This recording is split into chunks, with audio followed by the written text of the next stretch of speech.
At kung sasabihin ko sa inyo na ang isang simpleng ugali lang, yung pag-init ng kahapon pang ulam, ay maaaring lumilikha ng mapanganib na environment para sa cancer sa pancreas. Ako si Elena Santos at today gusto kong kausapin kayo tungkol sa isang bagay na dapat ninyong malaman. Sa susunod na ilang minuto, i-reveal ko sa inyo ang 5 pagkain na kapag pinainit ng hindi tama ay maaaring lumikha ng mga compounds na nagpapahirap sa inyong pancreas nang hindi ninyo namamalayan. Ang matututunan ninyo today ay maaaring magbago magpakailanman ng paraan ng inyong pagtingin sa inyong microwave. Lahat tayo ay guilty dito, hindi ba? Pagod tayong umuwi at ang pinakamadaling gawin ay initin ang natirang ulam. Matipid tayo. Hindi tayo nag-aaksaya. Para itong totally harmless.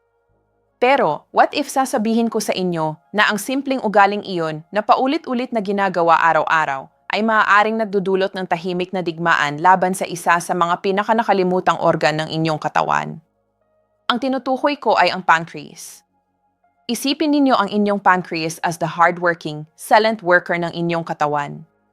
Nakatago ito sa likod ng tiyan, walang humpay na gumagawa ng mga enzymes na nagtatunaw ng pagkain at ng insulin na nagkokontrol ng blood sugar.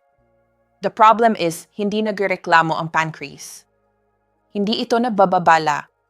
Hindi ito nabibigay ng malinaw na signals na ito ay under stress hanggang sa madalas na ang damage ay advanced na. Ito ang isa sa mga dahilan kung bakit napakahirap ma-detect ang cancer sa pancreas sa tamang oras at isa sa pinakamababang survival rates nito. Kaya naman, ang prevention ay absolutely crucial at nagsisimula ito sa inyong sariling kusina. Ang pag-aalala ay hindi galing sa wala. Galing ito sa mas malalim na pag-unawa sa chemistry ng pagkain. Ngayon ay alam na natin na ang pag-init, pagpapalamig at muling pag-init ng ilang pagkain ay hindi isang neutral na proseso. It's a chemical process na maaaring magbago ng mga hindi mapanganib na compounds sa tunay na mga saboteurs ng ating kalusugan. Lumilikha ito ng mga substances na nagtataguyod ng inflammation, oxidative stress at cellular damage. Ang 3 pillars kung saan itinayo ang maraming chronic diseases, kasama ang cancer. Sa video na ito, hindi ko kayo nais takutin. My goal is to give you knowledge because knowledge is power. Ang kapangyarihang protektahan ang inyong kalusugan sa pamamagitan ng maliliit na pagbabago. Pag-aralan natin ang bawat isa sa 5 pinakakaraniwang pagkain na siguradong mayroon sa inyong kusina ngayon. At higit sa lahat, bibigyan ko kayo ng mga practical at ligtas na solusyon para hawakan ang mga natirang pagkain nang hindi inilalagay ang inyong kalusugan sa panganib. So please, pakinggan ng mabuti. This is not dysentery. Ito ay isang biochemical na katotohanan na nangyayari sa inyong kusina araw-araw. Ready na ba kayo? Let's begin. Una, pritong pagkain at muling pinainit na mantika. Ang unang salarin sa ating listahan ay hindi mismo isang pagkain, kundi ang medium kung saan ito niluluto at madalas na muli itong pinainit. Ang mantika. Isipin ninyo ang mga pritong pagkain mula kahapon. Ang crispy fried chicken o ang pritong isda. Ano ang ginagawa ninyo kinabukasan?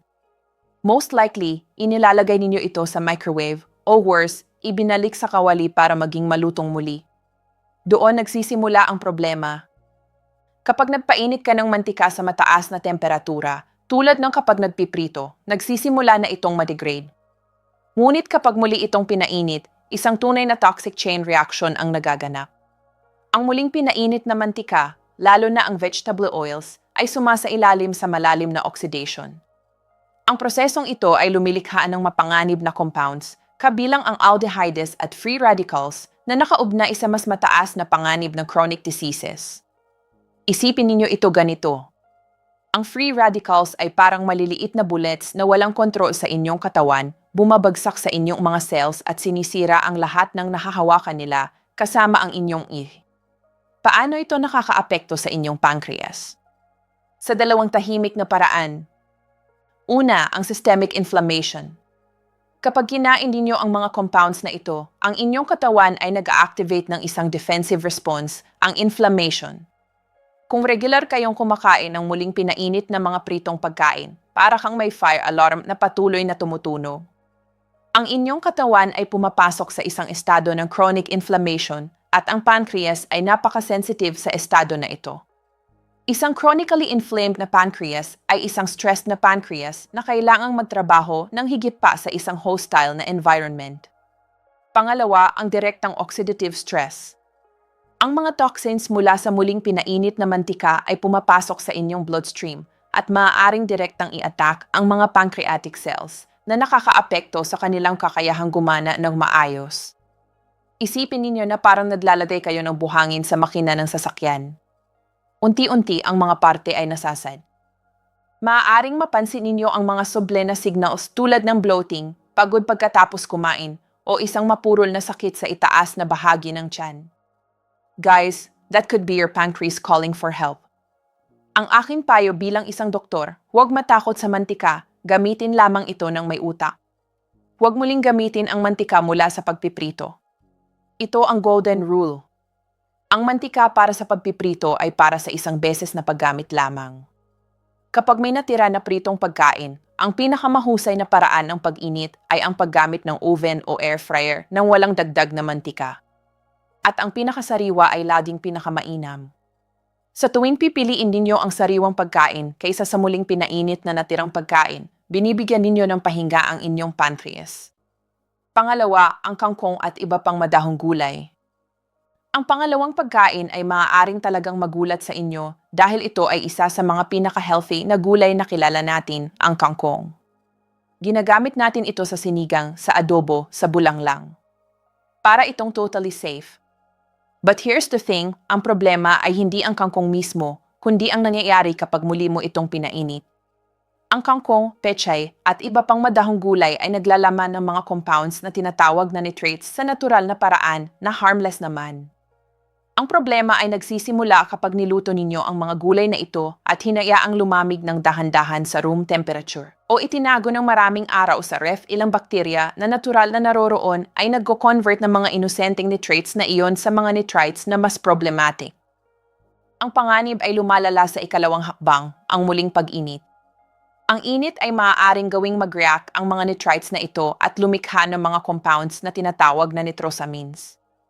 And this is a name you need to remember.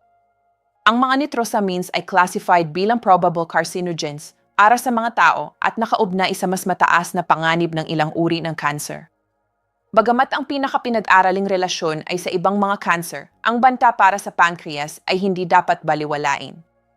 Ang mga nitrosamines ay genotoxic, ibig sabihin may kakayahan silang directly mapinsala ang ating ihi.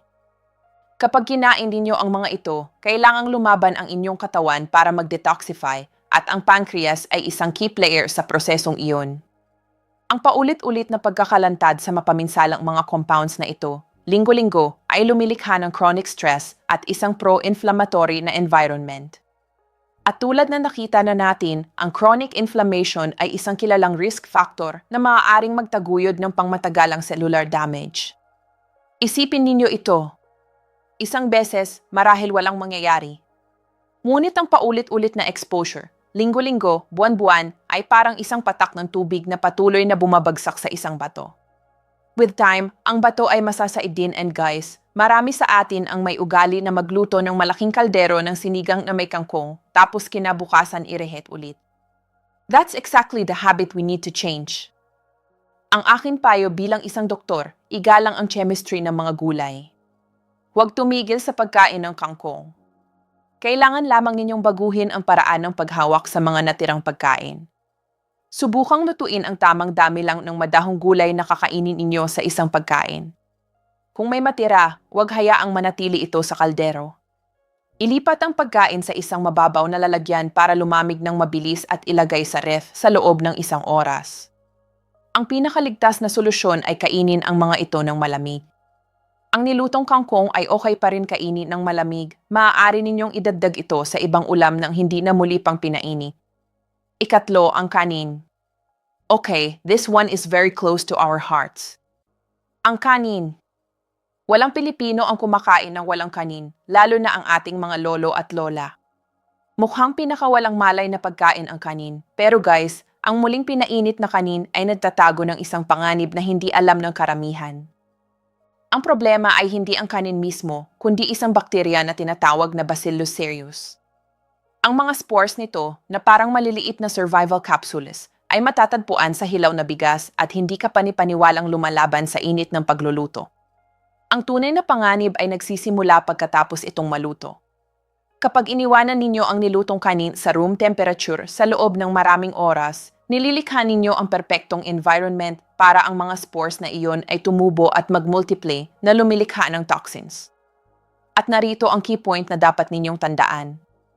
Isa sa mga toxins na iyon ay heat resistant. Kapag muli ninyong pinainit ang kanin na iyon, maaari ninyong patayin ang mga bakterya, pero ang toxin na nagawa na nila ay nananatiling buo at ito ang nagdudulot ng food poisoning. Ang toxin na ito ay nagdudulot ng classic food poisoning, pagduduwal, pagsusuka, pagtatay. Maaaring isipin ninyo na ito ay isang bagay na hindi ka nais-nais, ngunit lilipas din, pero every food poisoning episode, gaano man ito kaliit, is an acute inflammatory event para sa inyong digestive system. Ang kaganapang ito ay nagdudulot ng napakalaking stress sa buong sistema, kasama ang pancreas. Kung may ugali kang mag-iwan ng kanin sa labas ng ref for hours, o kaya naman hindi mo ito kinakain within 24 hours, maaari kang malantad sa mababang dosis ng mga toxins na ito ng regular. At alam na natin ngayon na mayroon itong direct na koneksyon sa pancreas. Ang isang chronically inflamed na bituka ay maaaring mag-filter ng pro-inflammatory compounds sa bloodstream na nakakaapekto sa ibang organs. At ang pancreas ay partikular na vulnerable sa bombardeo na ito. Ang aking payo bilang isang doktor, ang golden rule para sa kanin. Kapag naluto na ang kanin, ihain ang kakainin ninyo agad. Ang natitira ay dapat palamigin ng mabilis hanggat maaari. Ang trick sa mabilis na pagpapalamig, ikalat ang kanin sa isang malaking bilaw o malalalaw na lalagyan para lumamig ng mas mabilis. Kapag malamig na, sa loob ng wala pang isang oras, ilagay ito sa isang lalagyan na may takip sa ref, kainin ito sa loob ng 24 na oras. At kapag nag-init, gawin ito ng isang beses lamang at tiyaking mainit-init hanggang sa umuusok na ito. And let me add something very important here. Marami sa ating mga nakatatanda ang may ugali na mag-iwan ng kanin sa kaldero buong gabi tapos umuha lang ng kanin kinabukasan nang hindi na nag-iinit ng maayos. O kaya naman ang sinangag. Ang sinangag na ginagawa natin every morning gamit ang kanin mula kagabi na naiwanan sa labas ng ref, ito mismo ang sitwasyon na pinakamapanganib. Ang kanin ay nasa room temperature na ng maraming oras, ang bakterya ay nagkaroon na ng panahon para mag-multiply at saka pa lang natin ito piniprito sa kawali. Ang init ng pagpiprito ay hindi palaging sapat para sirain ang lahat ng toxins na nagawa na ng bakterya. So next time na magluto ng sinangag, siguraduhin ang kanin na gagamitin ay galing sa ref at hindi sa kaldero na naiwanan sa labas buong gabi. Simple lang ito, pero malaki ang pagkakaiba para sa inyong kalusugan. Isulat sa mga comments kung madalas kayong nagiinit ng alinman sa mga pagkaing ito. Gusto kong malaman kung nagugulat kayo sa impormasyong ito. Ika-4, ang manok. Ang aming ika-4 na pagkain ay isa pang paborito sa bawat Pilipinong hapagkainan, ang manok. Adobong manok, tinolang manok, fried chicken. Ito ay isang mahusay na source ng protein. Ngunit kapag muli itong pinainit ng hindi tama, nagpapakita ito ng malinaw na panganib na dapat nating malaman. Ang pangunahing problema sa manok ay bacterial. Ang mga hilaw na manok ay maaaring magtaglay ng bakterya tulad ng Salmonella at Campylobacter. Ang sapat na pagluluto ay sisirain sila, ngunit ang problema ay ang hindi pantay na pag-init. Ang microwave ay kilala para dito. Lumilikha ito ng mga hotspots at cold spots. Ang mga cold spots na iyon ay maaaring maging perpektong kanlungan para sa anumang bakterya na nakaligtas o nakahawa sa pagkain pagkatapos itong maluto. Ang isang impeksyon ng Salmonella o Campylobacter ay isang malubhang sakit na nagsasanhi ng matibay na immune response sa buong katawan. It's a massive stress event para sa lahat ng organs, kasama ang pancreas, na nahihila sa labanan ng inflammation. Sa tuwing kumakain kayo ng hindi pantay na pinainit na manok, hindi lamang kayo nanganganib sa food poisoning, kundi nadadagdag din kayo sa inflammatory stress ng inyong pancreas. And think about it, marami sa atin ang may ugali na i-microwave lang ang natirang adobo o tinola ng mabilis bago kumain. A few minutes lang, then eaten agad. But that's exactly the risk we are taking without even knowing it. Ang aking payo bilang isang doktor, ang ligtas na paghawak ng manok ay mahalaga. Tulad ng kanin, palamigin ang natirang manok ng mabilis hanggat maaari at ilagay sa isang lalagyan na may takip sa ref. Ang pantay na pag-init ay susi. Ang microwave ay hindi ang inyong pinakamainam na paraan para sa pag-init ng malalaking piraso ng manok. Kung gagamitin ninyo ito, cut ito sa mas maliliit na piraso at sa kalagitnaan ng proseso ay haluin o baligtarin ito. Gamitin ang isang food thermometer kung kaya ninyo. Ang manok ay dapat umabot sa internal temperature na kahit 74 degrees Celsius sa lahat ng bahagi nito. Ang oven o kawali sa katamtamang apoy ay mas magaling.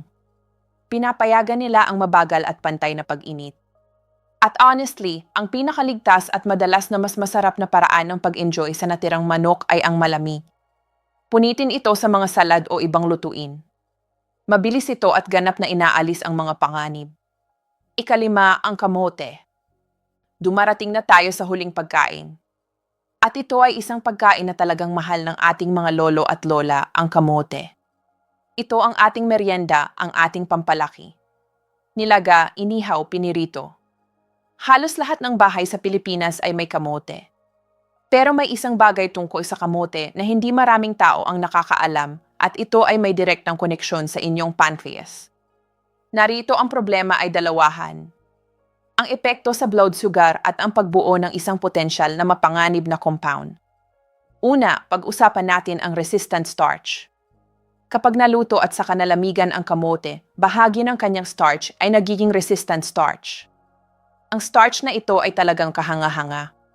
Pinapakain ito ang ating magagandang intestinal bacteria at tumutulong na pigilan ang mabilis na pagtaas ng blood sugar. In fact, ang pagkain ng pinalamig na kamote ay maaaring makatulong na mabawasan ang panganib ng ilang uri ng cancer.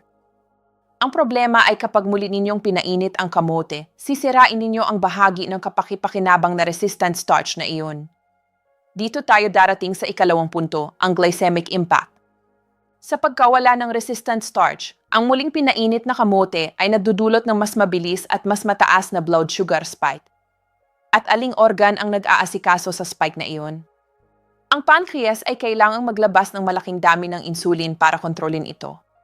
Kung ang inyong dieta ay madalas na nadudulot ng mga spikes na ito, palagi kayong naglalagay ng inyong pancreas sa ilalim ng patuloy na stress. At alam nating lahat, ang isang stressed na pancreas over time ay isang pancreas na palapit ng palapit sa problema. Ang insulin resistance at type 2 diabetes, mga kondisyon na nakaugnay sa pancreatic exhaustion, ay mga risk factors naman para sa cancer sa pancreas. Kaya ang koneksyon ay malinaw. Hindi ito teorya. Ito ay well-documented na sa agham. At may isa pa tayong kailangan pag-usapan. Ang acrylamide. Ito ay isang substance na classified bilang probable human carcinogen na nabubuo sa mga starchy na pagkain sa panahon ng pagluluto sa mataas na temperatura tulad ng pagpiprito o pag-ihaw. Ang muling pag-init ng kamote, lalo na kapag piniprito muli, ay maaaring potensyal na mapataas ang mga antas ng acrylamide na ito sa inyong pagkain. Ngayon, isipin ninyo, gaano kadalas ninyong piniprito ang natirang kamote para maging crispy ulit? Para sa ating mga senior, madalas itong ginagawa araw-araw nang walang alam na risk. Ang aking payo bilang isang doktor, maging mas matalino lang sa kamote. Hindi ninyo kailangang itigil ang pagkain nito, mahal natin lahat ang kamote. Yakapin ang malamig na opsyon. Ang pinakamalusob na paraan ng pagkain ng natirang kamote ay malami. The resistant starch is intact, ang blood sugar impact ay mas mababa at mas okay para sa inyong pancreas. Kapag kailangang initin, gawin ito ng mahinahon. Ang pag-steam o pag-init sa low heat ay mas mainam kaysa sa paggamit ng mataas na init. At huwag kailanman muling iprito ang kamote na naluto na. Ito ang pinakamasamang opsyon para sa inyong pancreas. Konklusyon. Okay, so ngayon ay ipinailalim natin sa microscope ang 5 napakakaraniwang pagkain na naroroon sa bawat Pilipinong kusina. Nakita natin kung paano ang simpleng gawain ng muling pag-init ay maaaring, sa ilang mga kondisyon, gawing maproblemahan ang mga ito. Sa pritong pagkain at mantika, ang panganib ay ang oxidation na nagdudulot ng inflammation. Sa kangkong, ang panganib ay ang nitrates na nagiging nitrosamines. Sa kanin, ang salarin ay ang toxin ng bakterya na Bacillus cereus. Sa manok, nahaharap tayo sa panganib ng bakterya mula sa hindi pantay na pag-init. At sa kamote, ang problema ay ang blood sugar spikes at ang pagkawala ng beneficial resistant starch. Ang common thread ng lahat ay iisa: inflammation, oxidative stress, at cellular damage. Ito ang mga mechanisms na sa paglipas ng panahon ay maaaring makapagod ng ating pancreas at mapataas ang panganib ng malubhang sakit. At para sa ating mga kapatid na may edad na 65 pataas, mas mahalaga pa ito. Dahil habang tumatanda tayo, ang ating immune system at ang ating mga organs ay hindi na kasing tigas ng dati. Mas matagal tayong mag-recover mula sa inflammation. Mas sensitive na ang ating pancreas sa paulit-ulit na stress. Kaya ang mga maliliit na pagbabago sa ating mga ugali ngayon ay may mas malaking epekto para sa ating kalusugan bukas. Hindi ito tungkol sa pagdidiet. Hindi ito tungkol sa pagtigil ng pagkain ng inyong paboritong pagkain. This is about being smarter with how we handle what we already cook. Maliit na pagbabago. Malaking resulta. Huwag kayo malungkot. Hindi ko kayo sinasabihang itapon ang inyong mga natirang pagkain. Binibigyan ko kayo ng kaalaman para gumawa ng mas matalinong desisyon araw-araw. Ang prevention ay hindi nangyayari sa iisang malaking desisyon. Nangyayari ito sa daan-daang maliliit na mga pagpipilian na ginagawa natin sa ating kusina, sa ating hapagkainan, sa bawat kain. Tandaan ang mga payo. Magluto ng tamang dami lang. Palamigin ng mabilis ang mga natirang pagkain. Mas gusto ang kainin ang mga ito ng malamig. At kung mag-iinit, gawin ito ng ligtas at isang beses lamang. Ang maliliit na ugaling ito ay gumagawa ng napakalaking pagkakaiba sa matagalang panahon. Your pancreas will thank you for it. At huwag kalimutan ang malawak na larawan. Protektahan ang inyong pancreas sa pamamagitan ng pagpapanatili ng healthy weight, hindi paninigarilyo, paglilimita ng alak at asukal, at pag-aampo ng dieta na mayaman sa mga sariwang prutas at gulay. Ang inyong kalusugan ay nasa inyong mga kamay.